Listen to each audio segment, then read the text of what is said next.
Hey everybody, what's going on? Rob Sesternino back with you for a podcast. I had so much fun doing this last month that we decided to bring it back. We have our December listener tree mail bag as we are getting ready to wrap up the year of 2025, but we got one more mailbag to do, and back with us the Postmaster General. He's gone through he's read your mail, and here he is. It's Brandon Donlin. Brandon, how are you? Hey, I read the mail. Santa reads the mail. I'm like Santa for this exercise. Santa, yeah, you write letters to Santa. Do you think now with how technology's gone, he's not at one point he was reading all of them, you would think. He didn't always have a staff. But maybe now they go through You think AI. when he first started up Santa as a mom and pop shop, it was just he did everything, and so Yeah. the letters would come in. It was by word of mouth, only the people that heard about it. Hey, did you hear this guy? You write him a letter. He comes to your house. He brings you the stuff. It's a big enterprise of Now it's corporate. What better analogy to make than what we're doing here? Because you at one point would be reading these submissions, and now I do. You have a me, and now I do that. Sure. Yeah. And now we're here. Yep. So that's really me and Santa have a lot in common. And people have been saying that, but I'm glad that we're doing this again. Another holiday week. I've done both of these now. I call him Uncle Santa now. Yeah, Uncle S. Nobody's doing Uncle S. Uncle S. Hey, here's what I would like to. Can I switch my present for somebody else's? Uncle S. Uncle S doesn't have the same. Uncle J is better. J just is a better letter, I think, than S. J's a better Uncle letter. S is clunky. But yeah, Uncle S is coming in 3 days, I believe. Yes, Brandon. What do you want for Christmas this year? This is maybe this is interesting for people. This is the first year that my parents asked me what I want, and I said, I don't need anything. I'm good. Don't. Wow. There were for a long Dream time. son. I would want stuff. What do I need? I live in the world's smallest New York City apartment. I don't have anywhere to put anything. There's nowhere. I don't have this space. If you want to get me something very low profile, certainly. But I don't. Yeah. I need nothing. Anything I want is probably going to be incredibly specific. And if I tell you what it is, you're going to buy the wrong thing. You're going to buy the wrong thing. And that's actually, I said that to my mom. That has happened many times where, I'll say it to my wife in the past. This happened to a friend of mine.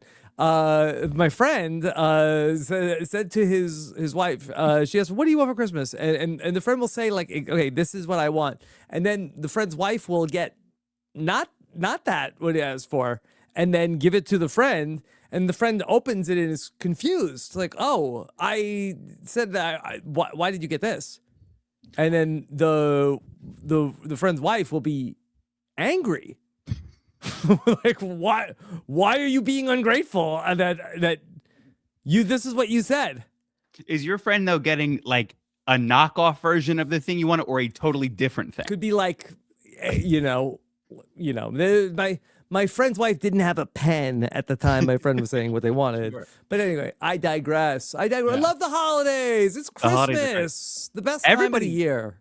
Everybody wants to know your favorite Christmas memory. Do you have a favorite Christmas memory? Can I just say that from the last podcast we did, this was actually, let me just bring this full circle, because it's not quite Christmas, but we talked about, I think it was on the last podcast, there was a question that I got asked about a memorable gift, or maybe it was specifically about the video game. I talked about that I had wanted a Game Boy, and I remember not getting the Game Boy. And after a couple days after that podcast, then I was on the phone with my mom talking, and she said, and by the way, we did get you the Game Boy after you were very upset, and my mom told me this whole story about how then after my dad told me I wasn't going to get the Game Boy, then she said she went to bat for me and said he should get the Game Boy, and then he just went to the store and he bought it, and I felt so stupid and dumb and small of all of the things that I get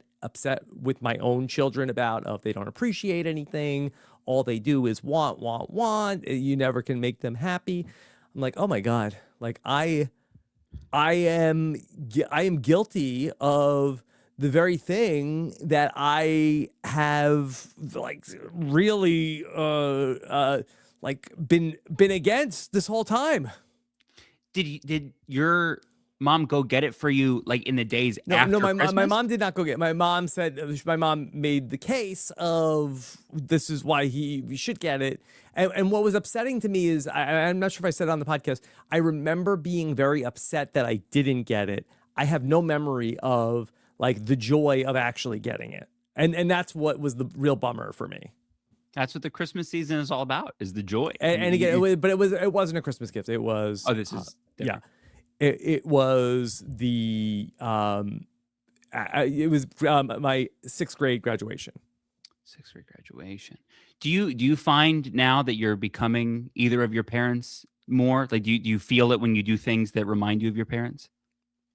I think that I certainly like will repeat things that my parents said, because that my kids probably like feel like, oh my God, my parents are so mean. They don't let us do it. I'm like you guys are living in dreamland compared to like what I did as a kid. Yeah, like, there was no point where my parents entertained me. When you say entertain, what do you mean entertain? Like if they're like, bored? Oh, I'm bored. Like, or they don't do. Listen, that's not what we're here to talk about today.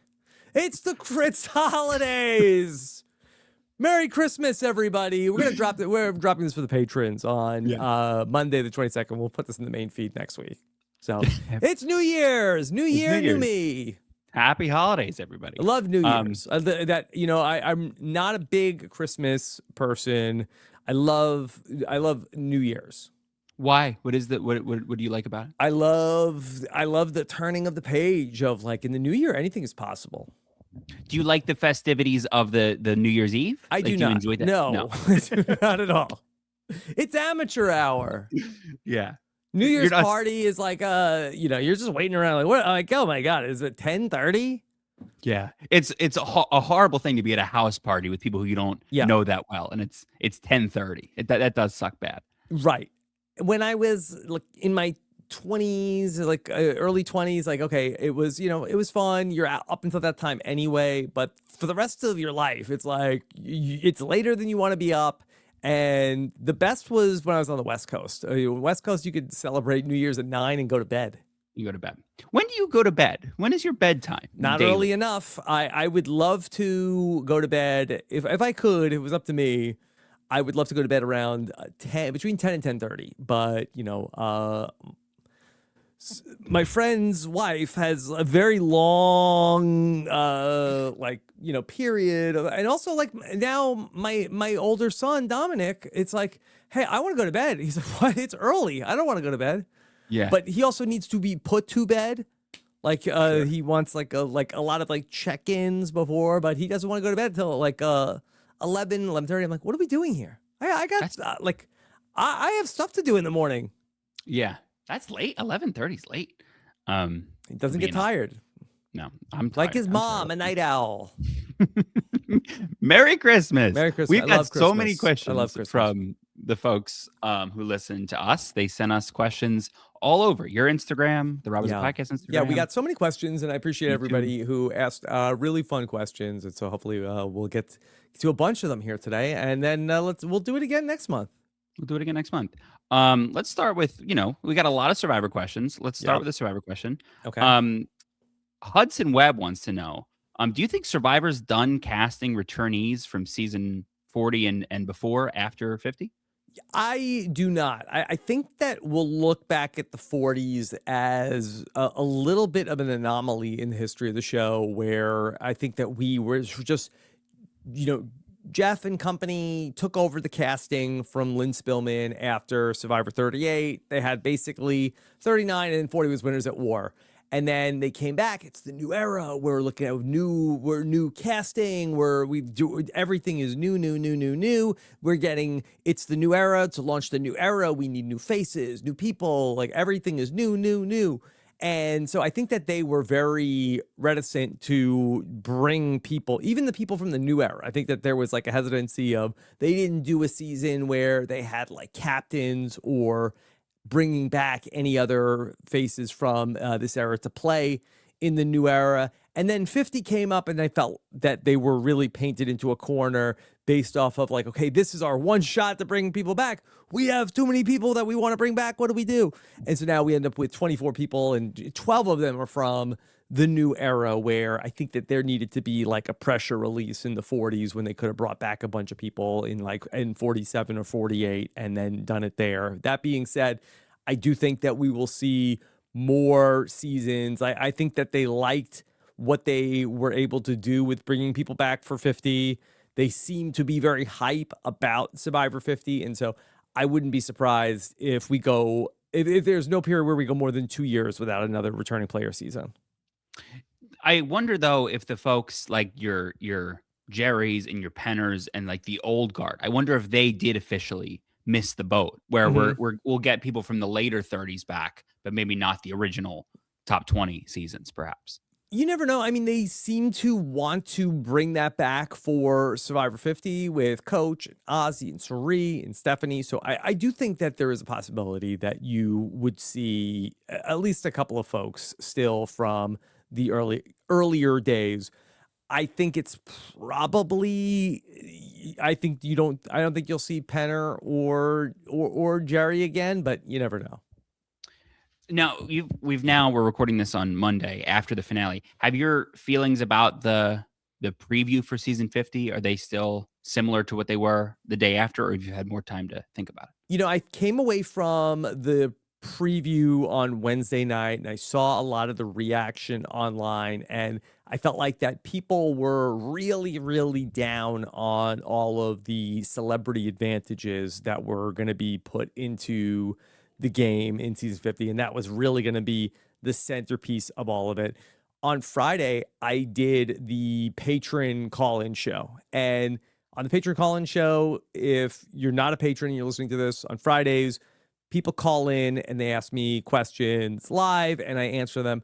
And I was really surprised that I'd say about like at a clip of like 90% of the people that called in said either some combination of either, hey, it's season 50, I'm glad they're taking some swings like this, or I'm not going to let it bother me, or, okay, I'll give them the benefit of the doubt. Let's let them cook on this. I will reserve judgment. So I think that this is probably something that is common across all walks of life, where the comments in the comment section is almost universally negative for many things. Whereas when you actually talk to people, I think you get a little bit more nuance about things. So in my just observing of people's comments about the Survivor 50 stuff, it seemed like that people were like angry and mad and hated it. And then in talking, now again, this is a little bit of a, no pun intended, like, survivorship, self-selected bias of people who care enough about Survivor to be patrons of Rob's podcast and care enough about Survivor to be calling in to talk to me. But among those people, they seemed like pretty like non-bothered, I will say. Yeah, I mean, it's interesting. The thing that I've thought about now in the past couple of days is I don't care if you want to do the celebrity stuff, do the celebrity stuff. I can't imagine it takes up more than 5-10 minutes for the episodes that they happen. I just wish it wasn't in the preview. I wish we got to see everybody else. I feel like we saw, and I love Colby and Jenna and Sari and all these people, but like I would have loved to see a little confessional from all 24 people. Even the Rizzo and Savannah are like back, but they don't even get a moment in the trailer of like, I'm back. It's like you kind of have to look for them. Wasn't Rizzo the person who clocked Zach Brown? He was. But I would have loved to have been like I would have loved RIZGOD as BACK or something like that. And he said it. I just wish the preview is that Zach God? ZACGOD. I think that I just wish that they tweaked the preview a little bit. I'm all in on them. I mean, yeah, we've had the same argument now. Oh, go ahead. This is the thing. In 6 months, you're not even going to remember the trailer for Survivor 50. So don't get caught up about the trailer. The season's either going to be good or not. But the trailer, you will not remember. All Things Survivor 5112 wants to know, how do you anticipate these celebrities being used on Survivor 50? To what extent do you think they'll impact the season in terms of screen time and impact or on the outcome of the game? I don't think that it will be a really big part of the season. I think that they're going to have like named idols or advantages. And if you go back to, one of these other scenes, like in Kagiyan, you had like the Tyler Perry idol. And yeah, that was a big deal. And I don't know if they called it the Tyler Perry idol on the screen. I just think it's going to be like that the advantages are going to be named. I think that that's it. It's like product placement for the advantages, and then you'll see these like famous people tweeting or posting videos on the CBS Instagram talking about their advantages on the show. So I really don't think that is going to be a big factor in terms of the gameplay. Which is, I think, what everybody wants. We want to, let the players play. I'm all in on a swing. I think for 9 seasons, we were all saying, take a swing. If this is a swing, okay, let's see what happens. I'm in. We got a question. I just would say that my pushback on it is that if you wanted to do this type of a swing, you had 9 seasons that were exactly the same that you could have done the swing in. And I think that everybody is afraid with Survivor 50, and this was the same thing with Winners at War, of like that we waited so long to get this. Just don't screw it up. We waited for so many years. I mean, this is like 3 years alone for Survivor 50 in terms of the casting and the hype. And so you brought back all these people. The hype is off the charts. We just don't want to see this ruined by you're making this like incredible cake. Like, let's not throw too many weird ingredients in where it's like, I don't even know what this is anymore. One could hope. I'm excited, but I'm nervous. I'm skeptical. We have a question from Mel Hooker. And Mel Hooker wants to know, when I put the question thread on Instagram, I used this picture of you as the Instagram story. Mel Hooker wants to know, does Rob still own this jacket? Do you still own this jacket? So I would suspect, I think it might be at my mom's house. I used to keep like a winter jacket in New York when I used to live in California. And I'm not sure if I ever brought it back. So this jacket I actually purchased on the pre-jury trip in Survivor All-Stars. So when I was in Argentina in Patagonia, I went to like that they're famous for a lot of things, with between beef and leather is another thing that is, widely available there. So I had a lot of cash on hand, and I spent like $200 some odd on this leather jacket, which I bought in 2003. And they supplied the cash. I don't believe so. I think that they told you when you went on Survivor, in case you go on the pre-jury trip, like bring cash. Oh, really? Oh, that's interesting. No, they did not hand me like a wad of cash for like, here you go, Rudy. Here's your cash. I seen deals go bad for less than this. I don't know why Rudy is like working as a narco. He wouldn't have bought this jacket. I don't even know what narco means. Rob, you look like Arthur Fonzarelli. Rudy was a big Happy Days guy, we think? Probably. You probably saw it. That's what all the kids were watching, Happy Days. That is very funny. And now you still have it. You know what else jumped the shark? It's Zach Brown. Zach Brown's here. Yeah. Let's go back up to, let's do a trader's question. Rich, he caught a shark. Also bit it, I think. He bit a lot. Rudy, so we're not talking about. Please. It's Christmas. Rachel Riley wants to know. Rachel Riley responded to our Instagram. She said, who picked your fits for the traders? So, good question. And this was something that I really was stressing about in the spring once I had gotten the word that I was going to go and do the traders of how was I going to figure out my clothes to go to take to the traders because you don't really get that much guidelines in terms of like what to bring and what not to bring. And so I had a sense I didn't really want to wear like suits and ties. I felt like that was not really my look, and so it took a while to figure out what to wear. And it was a lot of back and forth. I will say that Nicole played a big part in like helping me figure things out. I also had a lot of help from a incredible uh publicist, stylist, like a very, very talented woman, Melissa Rappaport, was a big help in getting my entire wardrobe approved and everything sent through for the traders. But it was something that really took a lot of figuring out because I wanted to have nice clothes, but I didn't want to look like Met Gala. Melissa Rappaport, no relation. No relation to Michael Rappaport. Where Different did you spelling. Where did you go? Like, what stores were you hitting up in the time where you were shopping? So I didn't go to too many like, brick and mortar stores, but Zara was the store I shopped from the most.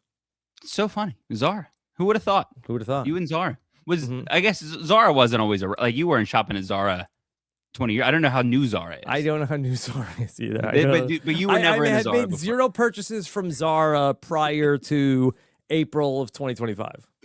Yeah, and now you're a Zara guy. Will you go back to Zara for stuff? Like if you have an event, you'll go to Zara. Oh, that's nice. I mean, I didn't go to the store. I went only bought things online.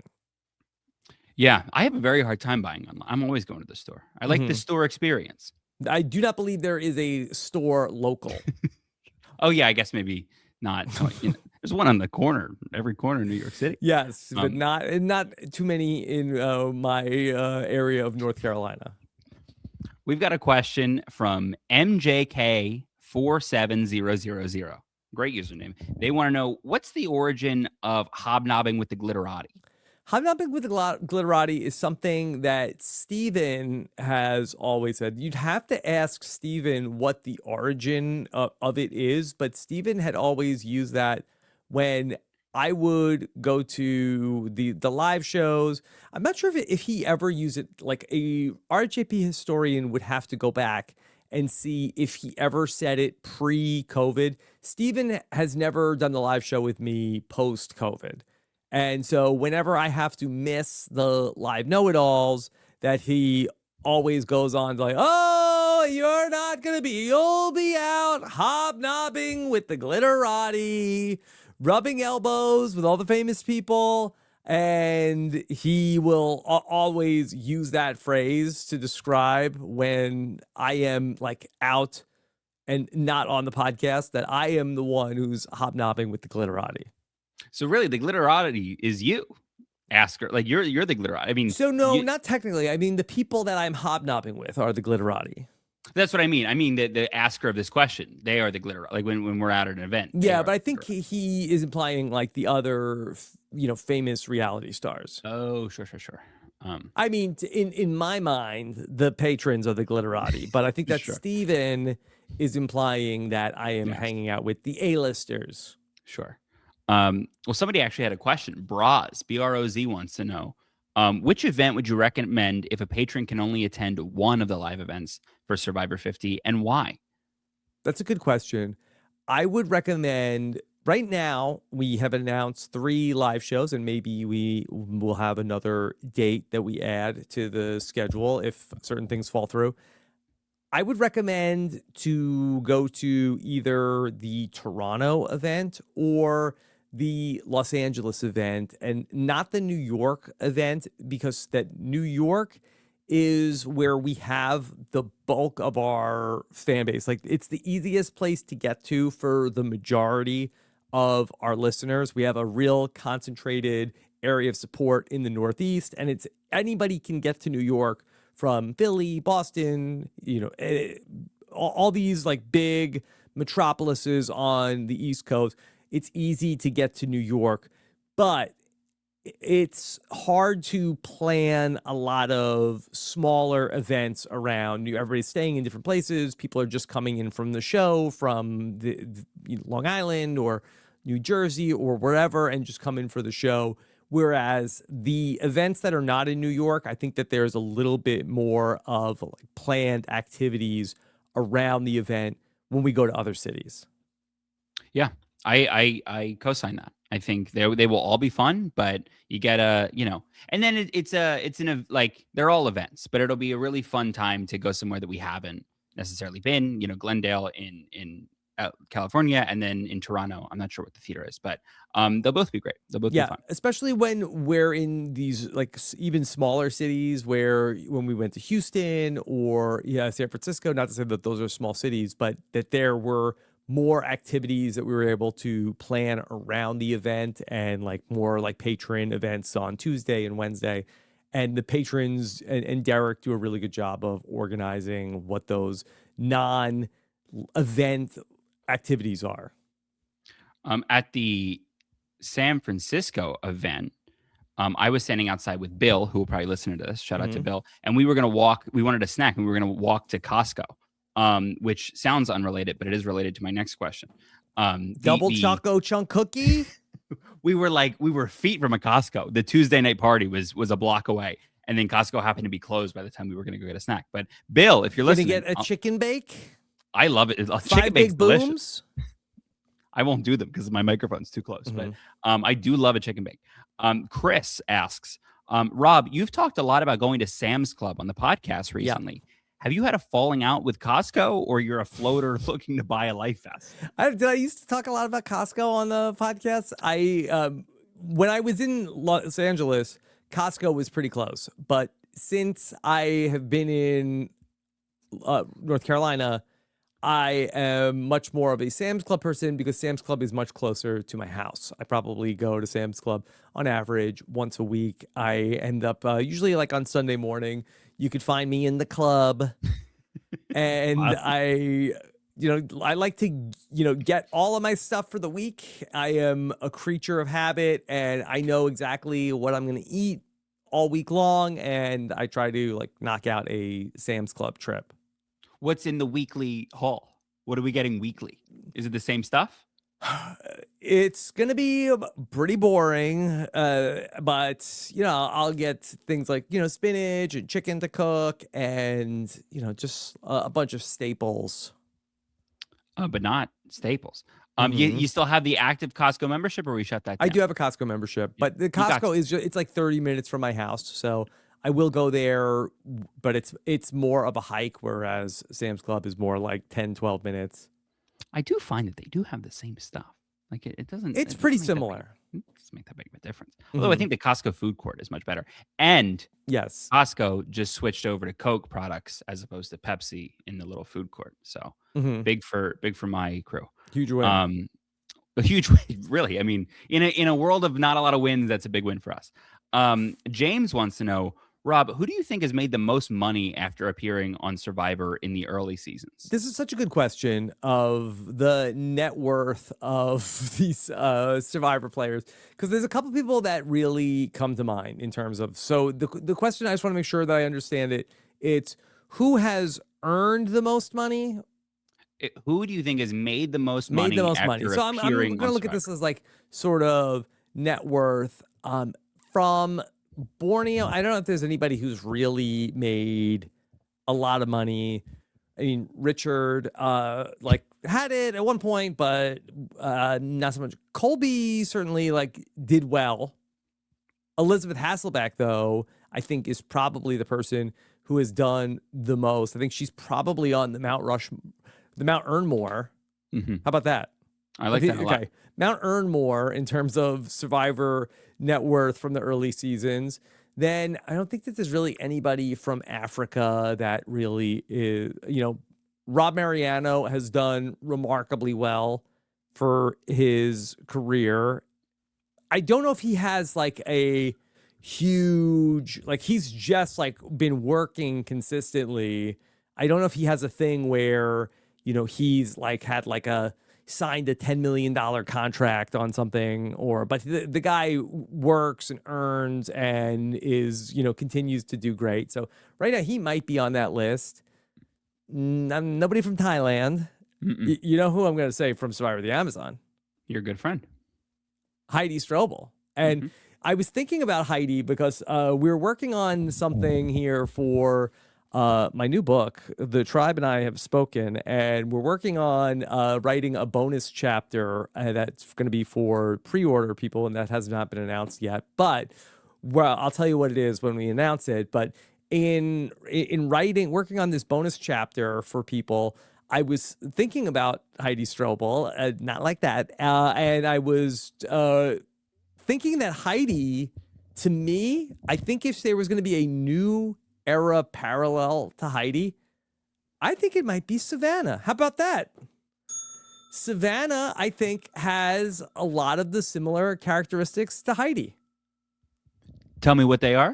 I think that Savannah is a person who really wanted to win, is supremely driven, really an athlete. I mean, Heidi was a much better athlete than Jenna was. Jenna still gets brought up, but she won 4 immunity challenges. The 4 immunity challenges that she won were not necessarily like she won shuffleboard, she won the coconut chop. Like it wasn't necessarily like that. It was that Jenna, who was, outlasted me in an endurance competition, but it was not necessarily an athlete that you would, consider to be on par with some of these other like great female athletes. But Heidi, she got injured. I think that Heidi could have been. I think Heidi could have given some of these other women like a run for their money in obstacle courses and done really well in that aspect. And then also, Heidi, I think that maybe the one hole in the armor was the social game didn't necessarily connect with everybody. I think that some of the viewers might have also had mixed feelings about Heidi. And so I think that Heidi and Savannah, I think they're like not too different in terms of the archetype.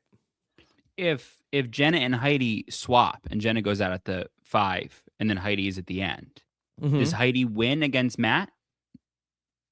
I think so. Yeah. I mean, because Heidi, she would still get Jenna, Alex, Dave, right. At least probably Dina. And then you, I would say. And then, but yeah, I guess, yeah, it's the same breakdown of votes. I was always more worried that Heidi was going to win over Jenna, and maybe that's a blind spot for me. But that being said, I think that Heidi put her on to the Mount Earnmore. Yes. So that's 3. Heidi, Elizabeth Hasselbeck, Rob, unless I find somebody to bump him out. And then, okay, all right, here a couple other ones. Then from Pearl Islands, I don't think there's anybody that is coming to mind. All Stars is same crew of people. Then I don't know how far we're gonna go, and I don't know if there's anybody from Vanuatu. But when we get to Guatemala, Rafe, I want to put on the list. Rafe. So yes, if I was gonna say, can I go to 11? Ours goes to 11. Very sad. Ours goes to 11, and we will say that my Mount Earnmore, okay, highest net worth survivors of the early days of the show: Elizabeth, Heidi, Boston Rob, Rafe. Yeah. I am curious if we went up to 10 and not 11, who that 4th is of 1 to 10, but I don't think we know that. I don't think we'd even have a guess for that. In terms of earning, that is. But I think that 4 is right. I think that's the 4. I wonder who the 5th is. Yeah. Okay. I'm sure the people in the comments will let us know. And then, when we get into the later days, you have certainly like Mike White and Chase Rice and other folks, Jimmy Johnson. Speaking of, do we think Carl said he had a Lambo, right? I thought Porsche and a Lambo. I thought he said he had two cars. Okay. He had a couple cars, Carl. Mhm. Carl's still he's at over the edge. I saw pictures of him. I don't think he's doing missing over the edge. He's doing great. Shout out to him. Sam wants to know, what's the best idea that you can come up with why Jeff is doing the challenge in the Survivor 50 preview? I wonder if one of the celebrity advantages is Jeff does an immunity challenge instead of you. Sam, I do like that a lot. I think that's a lot of fun. That is a really great question that I've been thinking about over the last couple days since we saw the trailer. Why is Jeff doing the challenge in the Survivor 50 preview? Part of me was wondering if Jeff is demonstrating how to do it, whereas I made this analogy the other day of like when I was a kid and on The Price is Right, when they would have the hole-in-one game, and you probably don't have no idea what I'm talking about, but when the hole-in-one game, Bob Barker would say, now I'll show you how to hit the hole-in-one, and he would take hit the golf club. So is Jeff demonstrating it? Is Jeff, perhaps, do they have this immunity challenge, and does Jeff say, okay, I will also... For fun, people have always wanted me to do the challenge. I'm going to do this challenge with you guys. And he is going to be in the challenge, like doing the commentary. And it's like, and if I outlast you, then you get no reward. But, is there some sort of like stakes of that Jeff is also going to do the challenge? And if you beat Jeff, you get something. Can I tell you what I think it is? What? I think it's the rice negotiation. I think if like two people fall pre-Jeff, then they don't get, like, I think a certain amount of people have to. You got to outlast me. I like that. I mean, that's fun. I mean, those are the kinds of swings I would say, yes, definitely do that for Survivor 50. And no one will be mad that happens. My thought was, I think that's a lot of fun. Mm-hmm. And then it doesn't take up the whole episode. Like if we're going to take swing, you take a little swing, people like it online. I'm into that. Let's do another Survivor 50 question. Yeah. Nicholas LeBruno wants to know, if Rob were to have been on season 50, how would Rob as a podcast have covered the season?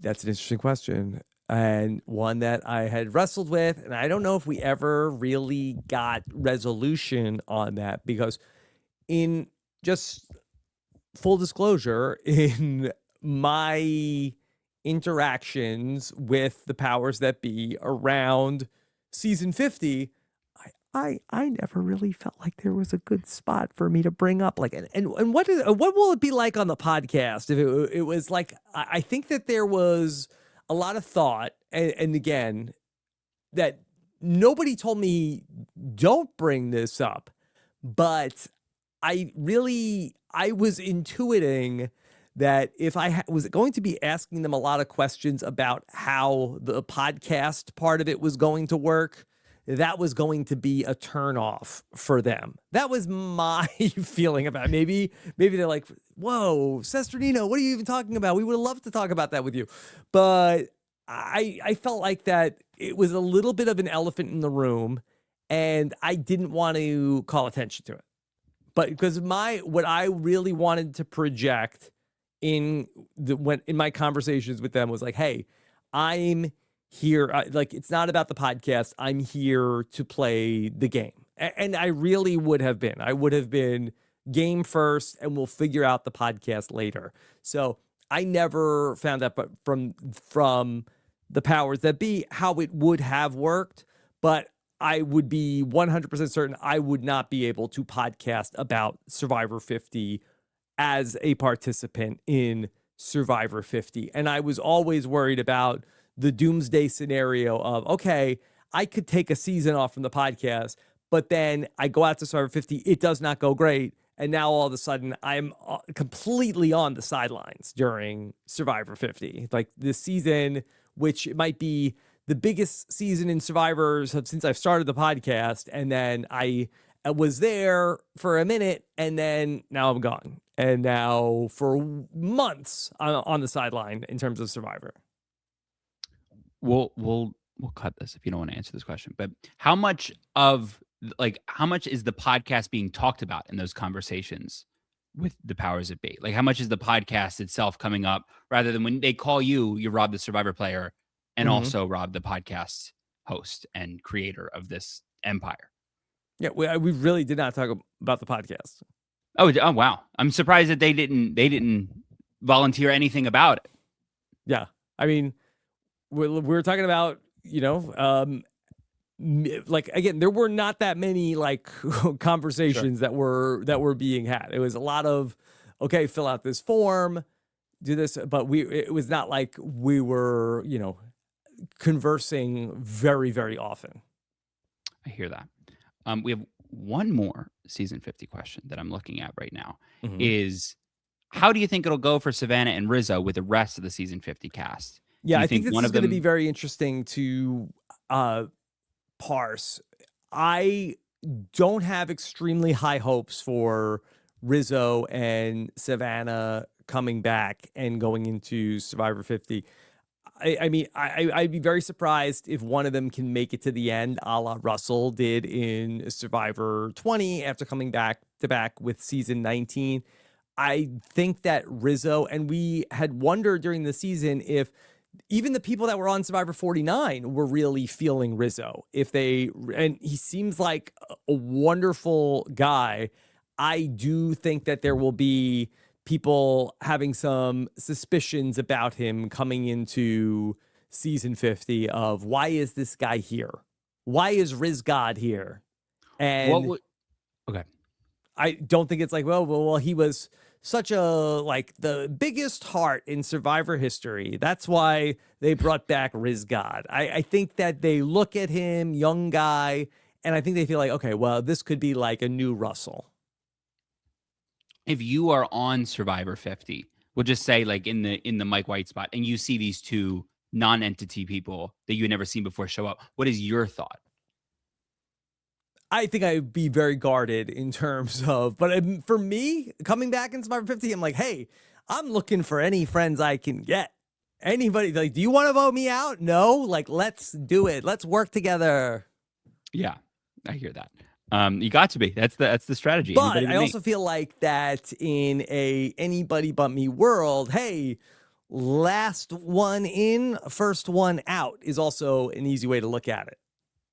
Yeah, I mean, historically, the folks who go back to back, just in the history of Survivor, they tend to do like incredibly well. I think, I don't think any of them have gone pre-jury. I could be wrong on that. I think like Zeke in Game Changers is the worst that anybody back to back does in the history of Survivor. It's only been about 10 people, but it's a pretty good, if you're gonna, the numbers are on your side if you're gonna go back to back. Yeah. I mean, it hasn't happened recently. I mean, I think we're going back like 10 years since Zeke and Michaela played, but Yes.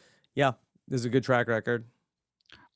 Guppy Girl for Now 532 wants to know what's your favorite podcast to listen to besides Rob as a podcast? So if I was going to answer this question about like what are the podcasts that I listen to when a new episode drops, I almost listen to the podcast no matter what. I would say that a podcast that I've talked about before is this podcast called Plain English that's hosted by Derek Thompson. It's part of the Ringer podcast network. That's a podcast that I really enjoy. I like Derek's thoughts on different aspects about the world and culture and media, and he comes at things from a very measured perspective, which I really like. Then I listen to a lot of the sports podcasts also. And there's a Jets podcast I like that's called Badlands. I listen to a couple of Mets podcasts, but other than that, I really just listen to a lot of sports, news, and just like bounce around from thing to thing. Do you, when you listen to podcasts, are you still in podcast creator mode where you're like, this segment's going on too long, or I wouldn't have said X, Y, Z? I would give notes on a Yeah. podcast. I mean, it's not that I can't enjoy a podcast, but I feel sometimes that, all right, that was, I mean, one of the things I do try to take away from podcasts is I love listening to an interview podcast. I love to take things and learn from podcasts of people being interviewed on podcasts. I'm always trying to get better at what I do. But it's not like that I'm such a maniac that I can't enjoy a podcast. Do you have any interviewers that you think are exceptionally, like the people that you listen to take stuff from? Not necessarily off the top of my head. I think that the person that I used to think was the best, I really don't listen to that much anymore, was Howard Stern. Is my real personal like North Star in terms of a celebrity interviewer. And you got to be on the Howard Stern show. You were there. I was on the Howard Stern show in 2003. Me and Jenna Maraska were there a couple days after the Survivor finale of Survivor the Amazon. And then I was I was on the after show on Howard 101 a couple times with Gary and John Hines. Speaking of Jump the Shark. Did that show Jump the Shark? Or they don't make it anymore? John Hine was the inventor of Jump the Shark. Oh, is that right? Oh, I Yes. didn't know that. Yes. Oh, that's very fun. Was that said on the Howard Stern show? Was that coined there? Or that was like in an article? John Hine was a guy, he wrote the book Jump the Shark and then was, a friend of Gary and a historian of all things media. Was Howard there the times that you did that show back in the day? Like, did you see He did not show up interact at with the him? after show. That he was very much like in and out. Like when the show ends, I think he would get out of there. He's not hanging out on the after show. Interesting. We've got a question from Drew here about one of my favorite shows. If Dancing with the Stars called, are you in? Why would I say no? Like, what would be? Am I in like some position that like no, they can miss me with that? I mean, how funny would that be if I was on Dancing with the Stars? Yeah. Apparently, Puya asked Nicole this on the podcast that they just did about you on the Traders, and she had a very colorful answer to. What did she say?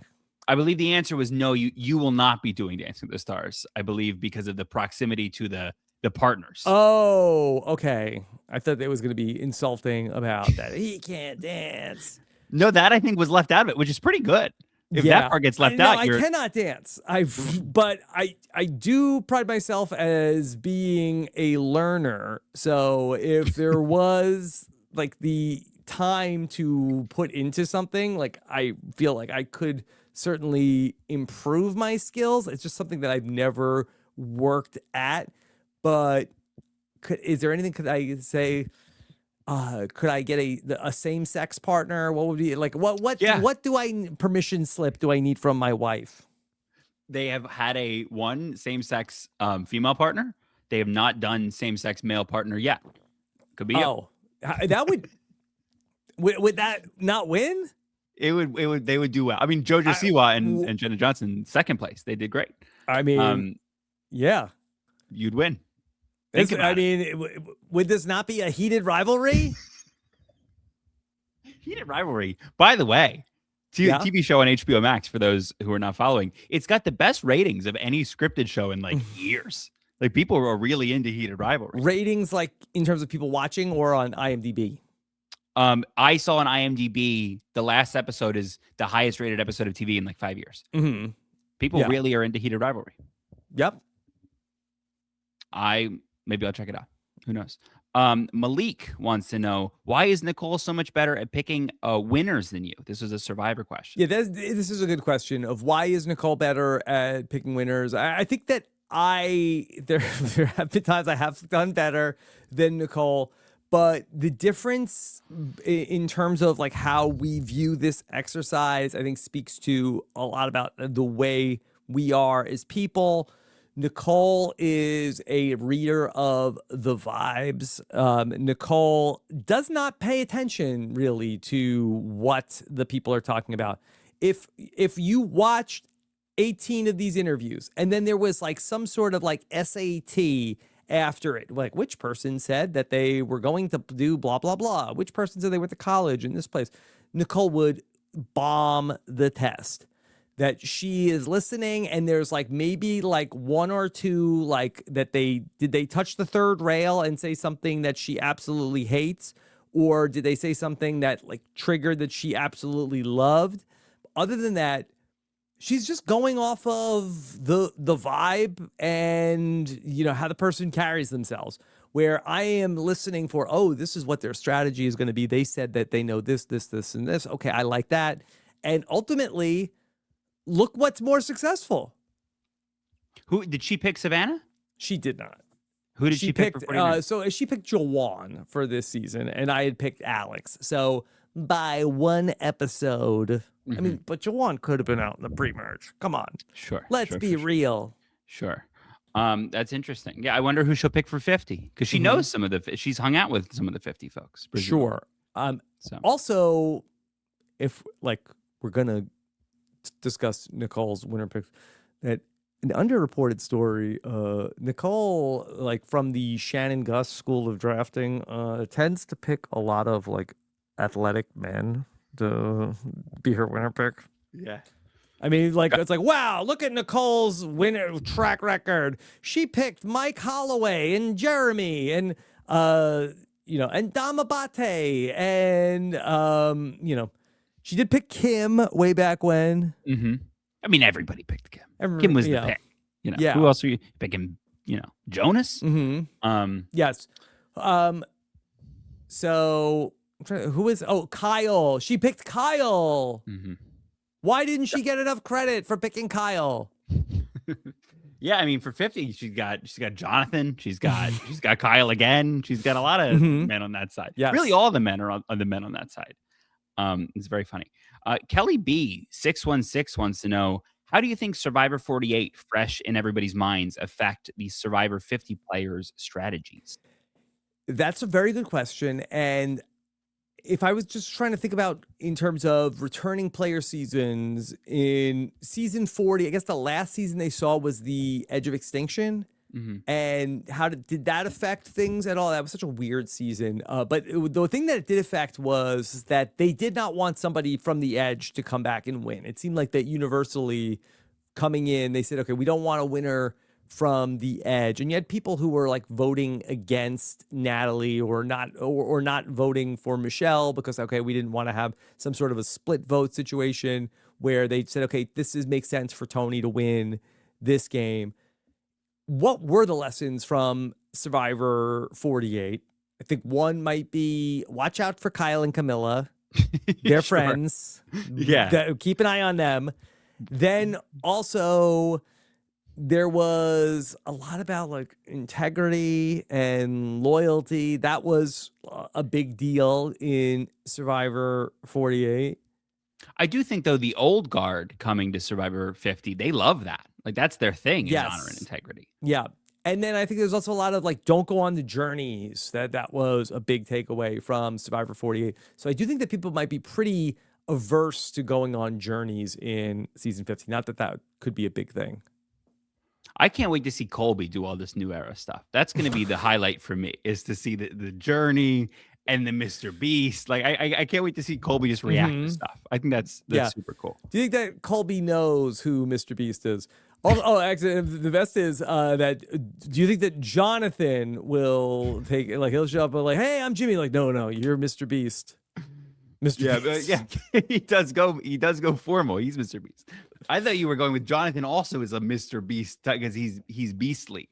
But Mr. Beast himself, even though he did get into much better shape, he's very tall, Jimmy, but he is not quite like, oh my God, he's such a beast. We have a question from Mainstone about Mr. Beast. You say from Mr. Beast. From Mr. Beast. He's here. He says, what's in my briefcase? Mainstone wants to know, Mr. Beast is holding a briefcase in the preview. Yes. You think this is going to be one of those, you can leave the game for X amount of dollars that they sometimes do? No, I don't think that they're going to do that because that is not in the ethos of Survivor. I don't think that in Survivor 50 that there would ever be a thing where it's like, all right, here's Mr. Beast and he has a bribe for you to quit the game of Survivor. We know Jeff hates quitters. The show would never want to see anybody walk away from the show, that it's all about dig deep. What else can you get? What else do you have? When you think you have nothing left, you got to find that next gear. And for somebody to like, hey, here's $100,000 to leave right now. I don't think you would ever see that on Survivor. What I do think is that it could be something along the lines of that Mr. Beast has some superpowered advantage and there's some game of chance that do you want to play this? We see this a lot in Mr. Beast videos and in Beast games of, are you willing to basically like risk your whole game, not leave the game, in order to get some superpowered advantage where that you are going to lose your vote the rest of the game or lose your it's a vote high until stakes. some sort of very high stakes.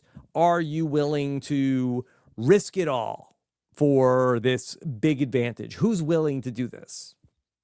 Mainstone says, in the hypothetical, this is a take 100K or leave. What would this do to the legacy of a coach or Suri if they saw the briefcase and they said, I'm good? It is a funny way to end their 4 or 5 well, season I think the arc. thing that we don't necessarily know is what did they get to appear on Survivor 50, and did they alter the prize money structure in any way? Where in Survivor All-Stars, they did alter the prize money structure. In Winners at War, famously, it was a $2 million prize. Mhm. In Survivor All-Stars, they altered the prize money structure where it was still a $1 million prize, but second place, I think, was like $175,000, and third place was like $125,000. And so that they raised the prize money on everything. So I think that that's one of the things that led to very conservative gameplay where people are like, okay, well, hold on.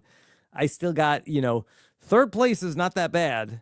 Fourth place is, not that bad here. So better not screw things up here at 8. Was your money that different than what you got for third on Amazon? I imagine there's still a big gap. They didn't the money wasn't prorated that much. Yeah, I think that the way that it worked was that I think you got like $25,000 to appear on Survivor All Stars, and then I think it was for a while, it was like every round you made it was $5,000 or something like that. Interesting, huh? That's not bad. I mean, it wasn't nothing. I mean, it's still not nothing now, and it wasn't nothing in 2003. Tagwith, friend of the podcast. I was like, okay, well, I guess I don't have to work this year. Pretty good. It's pretty nice. Yeah, that's a good chunk of change. Tagwith, our good friend, friend of the pod, wants to know: does Rob have a favorite interview he's ever done?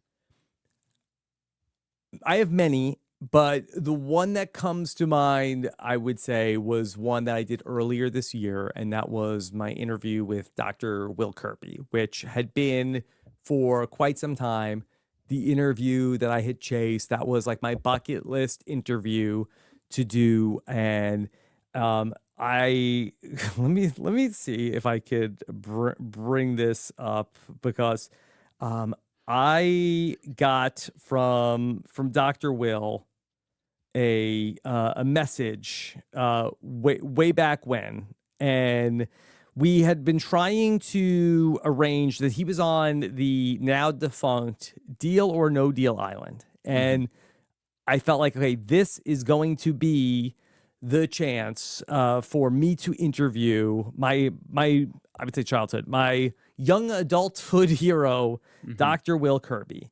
And we had gone back and forth with him like on Instagram, and he seemed a little apprehensive to do the interview. But I finally, earlier this year, I got the following text message from him. And I hope that this isn't too out of school I'm scrolling back. Look at me having to scroll this entire... That's pretty impressive.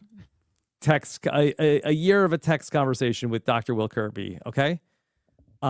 This was... I would like to read to you the first text message I ever got from my hero, Dr. Will Kirby. He said to me, demand and rider requirements. Number 1, podcast will take place at a time mutually agreed upon by all parties involved. Okay, no problem. Okay. Easy. Number 2, podcast will be a minimum of 6 hours long. Number 3, 6 5-minute biological breaks will be allowed. Number 4, any food consumed during the podcast must be done on camera. Number 5, Rob will lead the podcast and may include up to 3 other individuals to participate of his choosing, but they must stay on camera. Number 6, Rob and anyone else participating must wear a costume on camera at all times. They may pick any of the following: vampire, werewolf, Swamp Thing / Creature from the Black Lagoon, Zombie. A one-time exception might be made for an additional costume consideration, but that has to be approved by me prior to the podcast start. Please note that costume should not be too over the top. They should be tasteful and subtle. Additionally, no reference to the costumes should ever be made. They show up on camera wearing their respective costume and never address the costumes whatsoever. Number 7. Rob and anyone else that chooses to participate must have a bowl of M&Ms in front of them at all times with all of the brown M&Ms removed. Number 8, the following topics / questions must be addressed during these 6 hours in no particular order. P. Diddy, Dream Pets, 1980s television shows, worst Halloween candy, the benefits and detriments of social media, should Dr. Will one day run for political office, favorite book read in the last 12 months, if ants are so smart, why do they live in dirt, astrophysics, aquariums, paludariums, terrarium, and aquascaping as a hobby, is acai healthy or is it just basically sherbet, the best place to retire, each participant has to tell at least one joke on camera, why the 1991 masterpiece Point Break is the gold standard that we should compare all of the movies to, can a man over 50 wear Adidas Sambas, men's facial hairstyles that deserve a comeback, why do ice cream shops not offer lactose pills, is Raising Cane's overrated, worst childhood memory, Dr. Will's dad's house haunting, the healthiest habit you're including in your life in 2025, whatever happened to the yellow Livestrong bracelets people used to wear, and any other topics Rob deems appropriate. That was all number 8. Number 9, during the podcast, Rob has to do at least one commercial request for people to mail original Ed Hardy hats, lice-free, to Dr. Will's post office box. Number 10, at least one NBC representative must be present at all times and on camera. This individual must also dress in a costume and be fully prepared to participate in these discussions. A dynamic NBC intern would be preferred, but if necessary, a member of the NBC PR team will be tolerated. Number 11, Rob, at his sole discretion, may agree to remove one of these discussion topics, but if so, he must then substitute in his 2-part question, should people who fart in gyms be publicly executed? And if so, should the tech industry harness AI technology to utilize DNA to identify the person who farted so that we don't accidentally execute the wrong fitness enthusiast? My response to him was, can the on-screen NBC rep be a paid actor in an NBC page jacket? And the response was, well, duh. So this is such unemployed behavior. Like, that takes so much time to do all that. And he's a doctor. I would say a doctor. My experience with interviewing Dr. Will was probably that closest to the film The Silence of the Lamb, where I was the Clarice character, where I feel like I got to really get to know Dr. Hannibal Lecter. And I spent a lot of time getting to study him and observe him close up.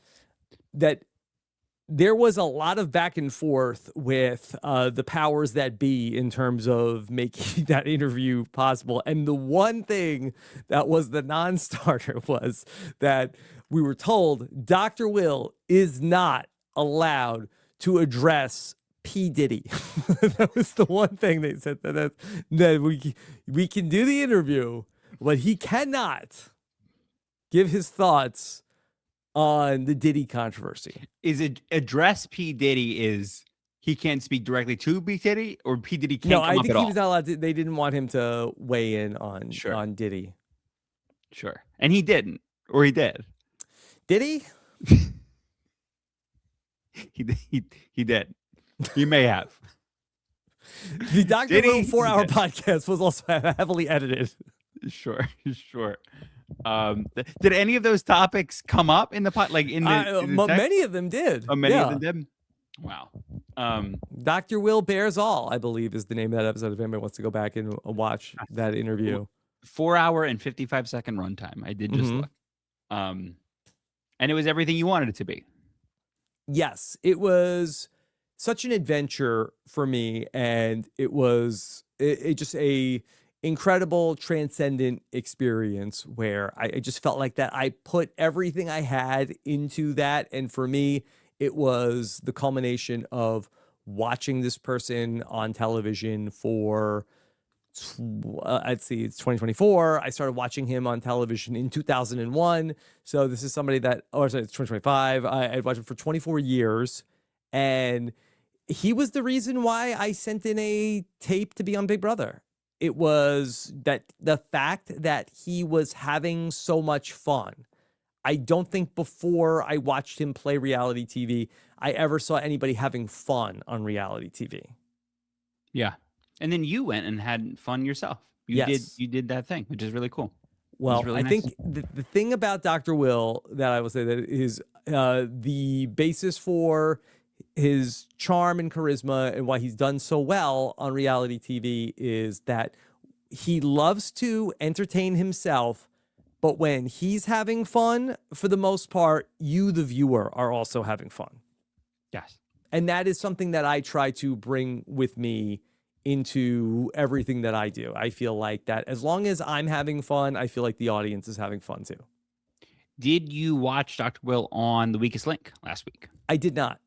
You have not seen it yet. You don't know how he does. I don't know how he does. I knew he was going to do it. And there's actually more than a few Traders season 4 contestants, I think, who have done The Weakest Link recently. And that would, what a dream that would be to like, forget Dance with the Stars, like to be on The Weakest Link.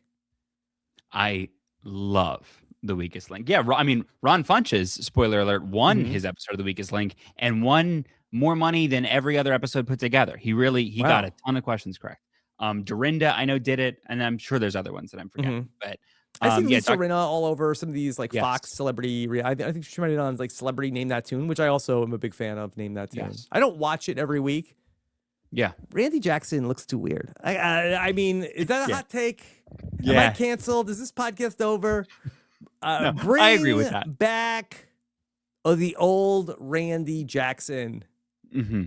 Yeah, he looks liminal. He looks like a foreign, not foreign, but he looks like a foreign place, like a place you remember, but you don't remember why you remember it. That makes sense. Yeah.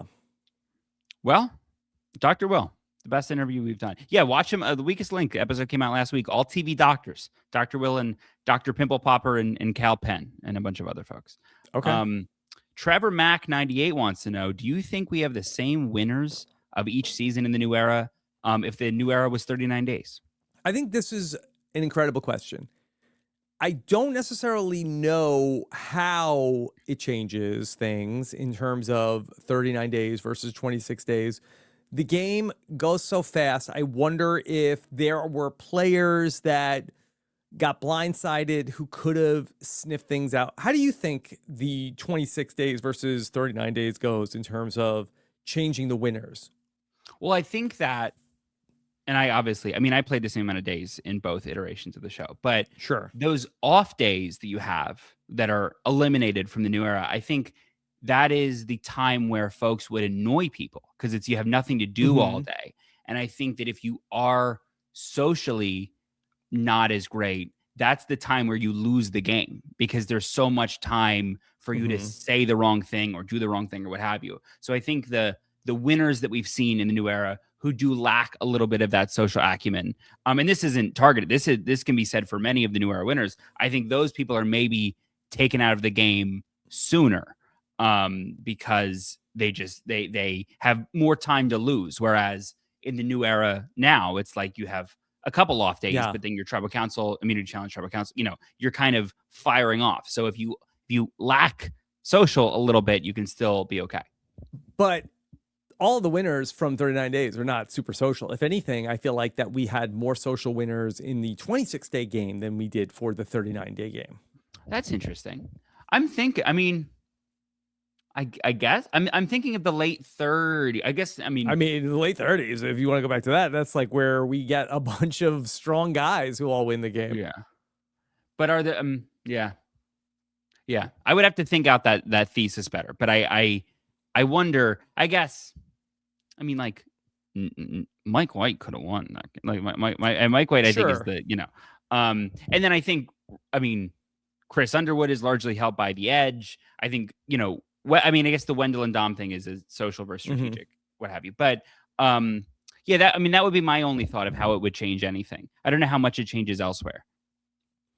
I definitely feel like it injects maybe less variance into it. I think that maybe the results of what we got in the new era, I think, happened to have more variance because it was so fast, and these tribal councils are just having day after day after day. And so I think that the outcomes we got in the new era have more randomness injected into them. Whereas I feel like that maybe some of these winners that were just deemed like, okay, we got to vote them out because they're the biggest threat, might have had more time to be able to work things out and survive some of these tribal councils where the biggest threat got taken out at 8, 7, 6 in the new era. Whereas in the old era, maybe there would have been more time for them to sort of stabilize things.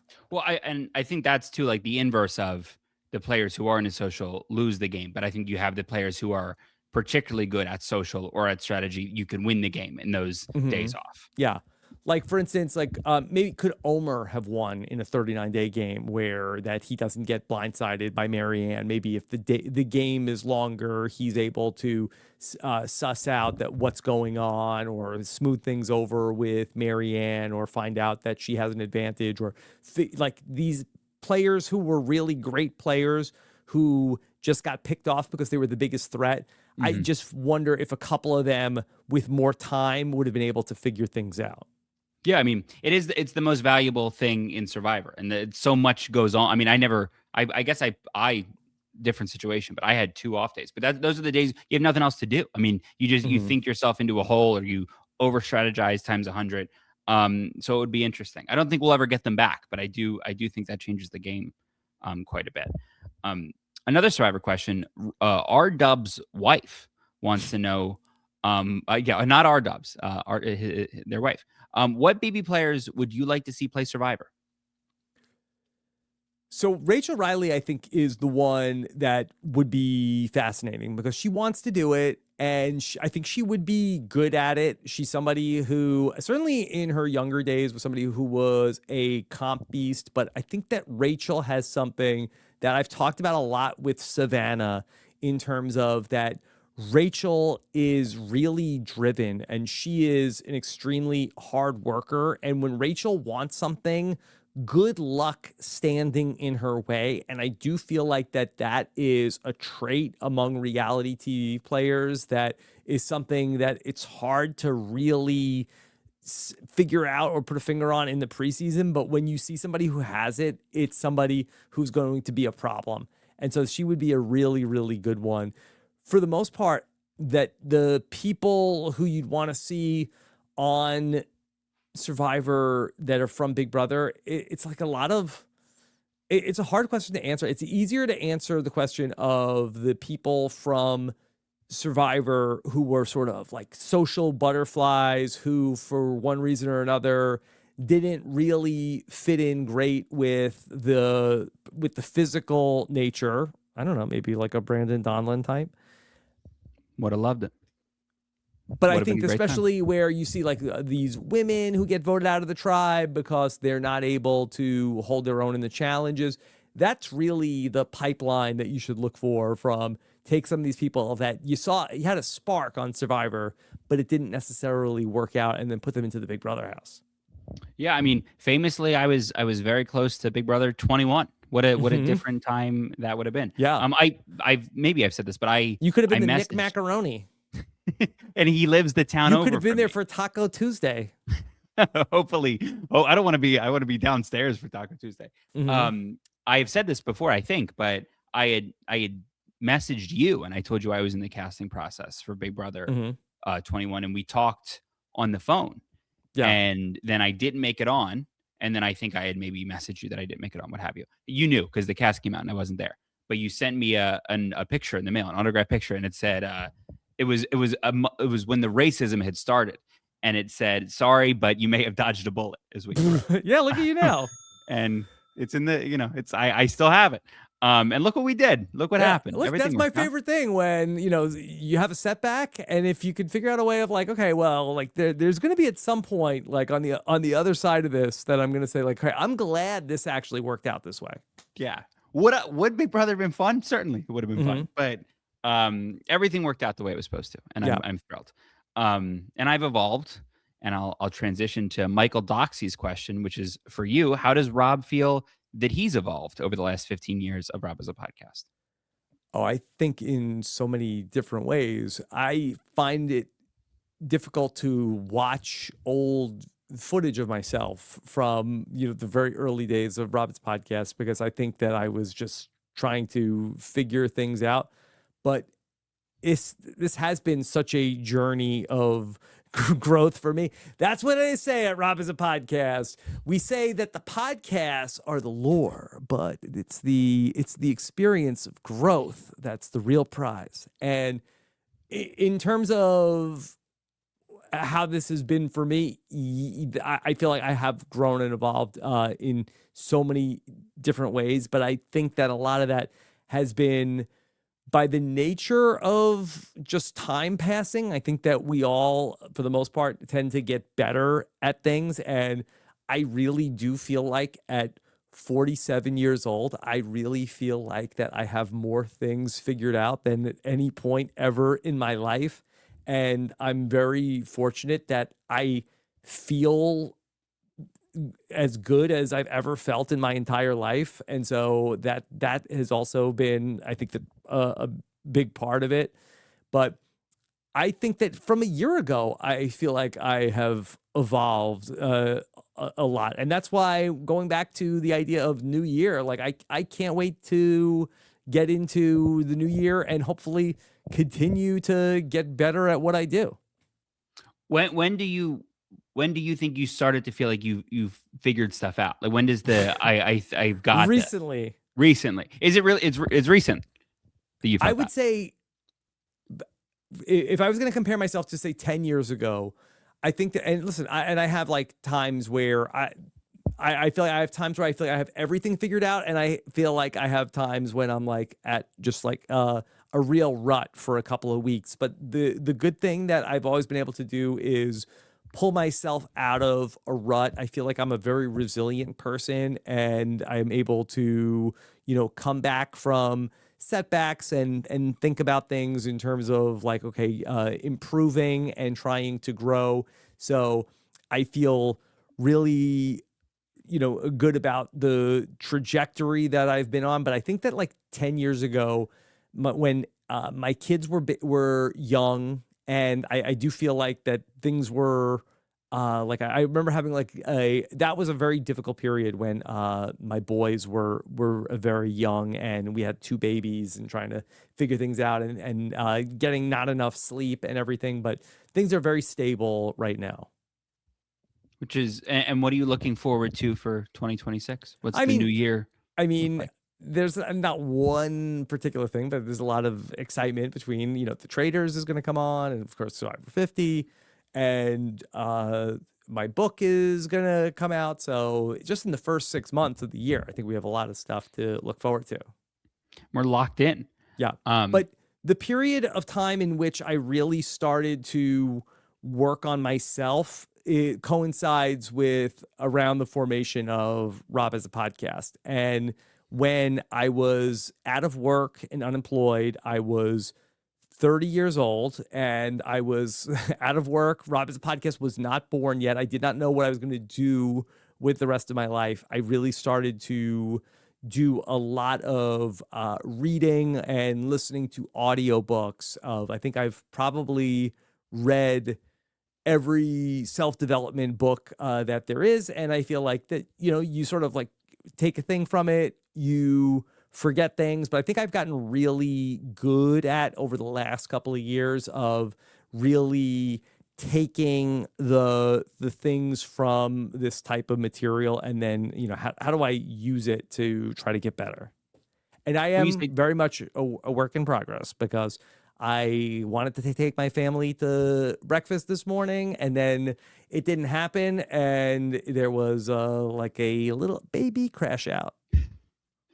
is that the thing that you think is the most like prevalent thing in your life you want to get better at? Is the whatever that was today, or is there something else, like a overarching thing that you're working on I have a actively? lot of things that I'm working on. One of them is that I have like I put a lot of, especially, and this happens much more in my personal life than in my work life, but I put a lot of expectation and meaning around planning moments with my family.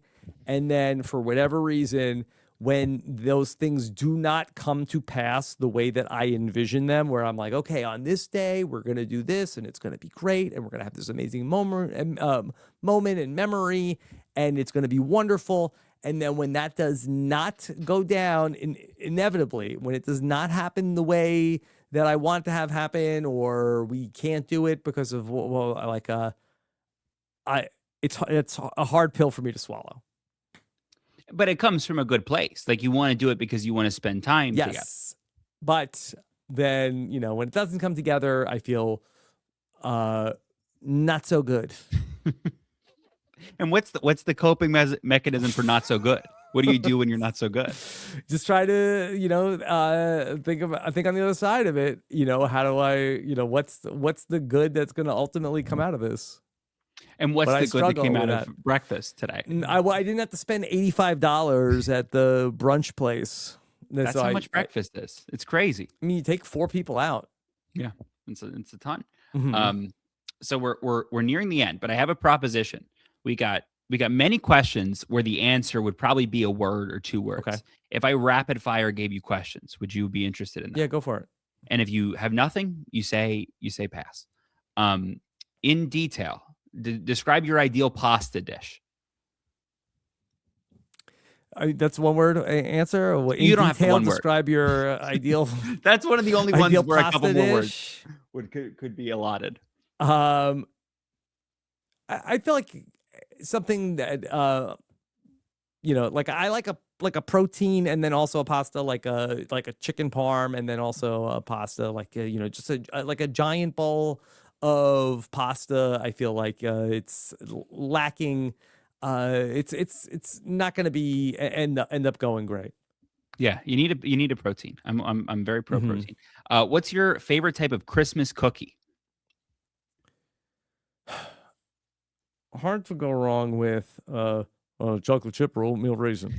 I would say, I'll say snickerdoodle. How about that for the holidays? Sure. Delicious. Only one time a year, though. Delicious. Mm-hmm. I'm never having one outside. I'm a big coffee dunker. That's pretty good. And we'll get to that. A lot of questions about coffee. What city that you've never been to yet do you most want to visit? London. Love it. What's your favorite brain rot terminology?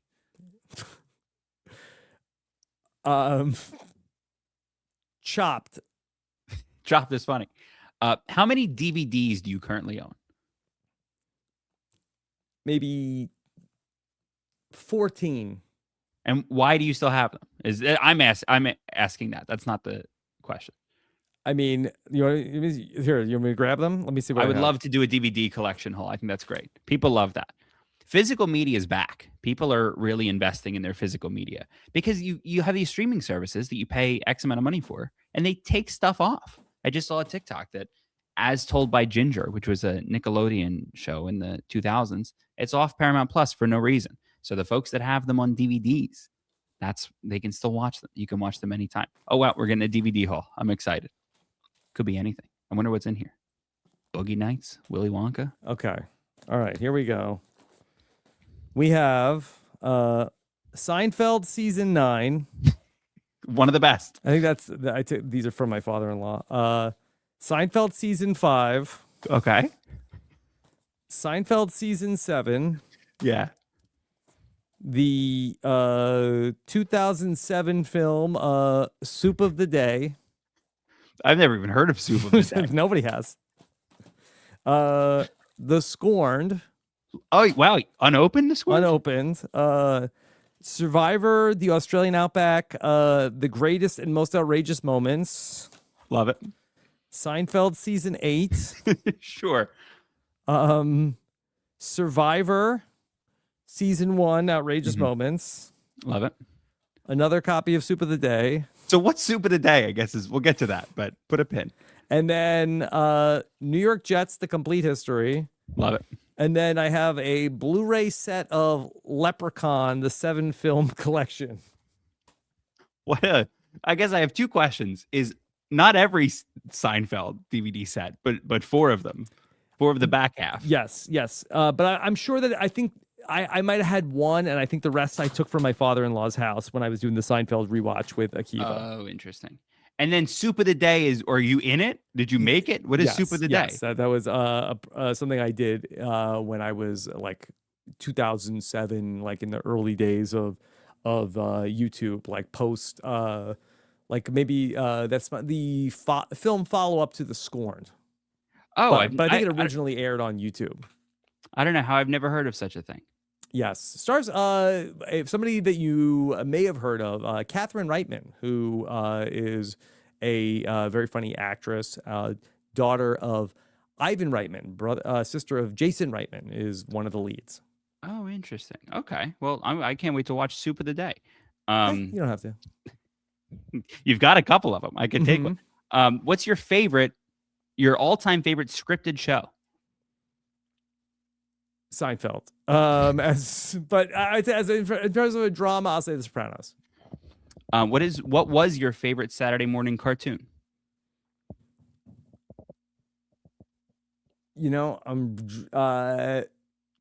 drawing a blank of like one in particular, but I don't know, what were like the iconic Saturday morning cartoons for the era. I don't know. I feel like I remember a lot more like syndicated, like afternoon cartoons as opposed to like one great Saturday. Muppet Babies. We'll take Muppet Babies. Muppets coming back to Disney Plus in 2026. Seth Rogen. Yeah. Your favorite movie of the last 5 years? We can addendum and just say a movie you've liked recently if you don't have one from the last 5 years. I did watch Weapons on a Plane, which I really did enjoy, but I don't know if there's like a one movie that really resonated with me. We'll go Weapons. Weapons was great. Yeah. A couple people asked. Not too spooky. No, funny. More funny than spooky, which I appreciate. A couple folks asked for your go-to coffee order. I drink the coffee mostly black in the morning, and then I'll just do like a little bit of like milk and not even too much sugar. If anything, I put some honey in the coffee. Kind of a boring coffee order. If you didn't run a podcast empire, what direction do you think your career would have gone? I mean, what career? I had no career without a podcast empire. Without a podcast empire, I was a 30-year-old unemployed person looking for social media jobs in Los Angeles. So I don't know what I would have done. I think I probably would have left Los Angeles sooner, and I don't know. I think I probably would be working so probably somewhere on Long Island. I don't know what I would have been doing. So thank you to all the listeners for really, I'm so happy with how things turned out. So I really appreciate it. And that brings us to the end of our questions. And so am I. I'm thrilled. And this was so much fun. Yeah, I love doing this. I hope that we can do it again next month. And we feel like we barely scratched the surface of the traders. We have one more traders question, which was, what's a show that the traders hasn't touched yet that you'd like to see participants from? Well, I know I talked about this with Ethan last year, was that American Idol, I think, would be very fun to see that. But in terms of people that were going to come in, it's really that you have like the gamers and the housewives are like the two big pools that they tend to draw from. And so you have people who come in from sort of like a strategy mindset and also sort of like a drama mindset. I wonder if there's like more of these like very dramatic shows that they could pull people from. But I think that, so I want a 90 Day Fiance. I feel like that could be a good one. I think there's like Ask Puya, but I think there's plenty of people like a, Jasmine from 90 Day Fiance type person. Is that when you say drama shows, you mean reality drama, not a scripted drama? Reality drama. Yeah. Interesting. Yeah. Okay. What do you think?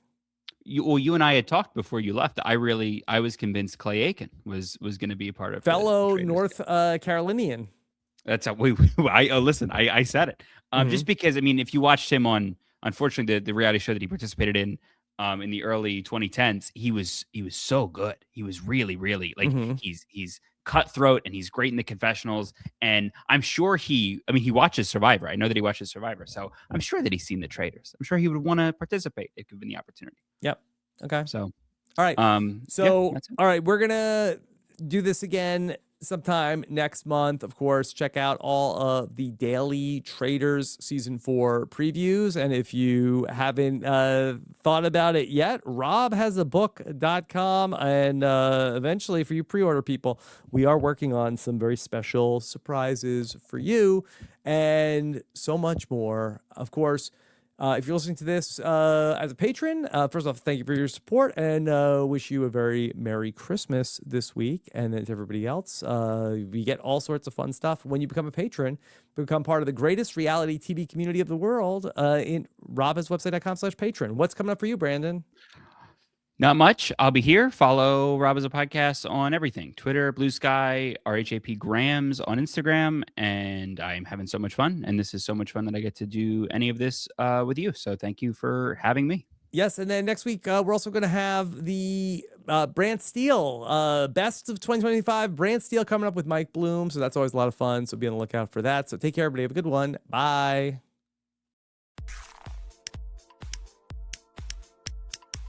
This is RHAP. We know reality TV.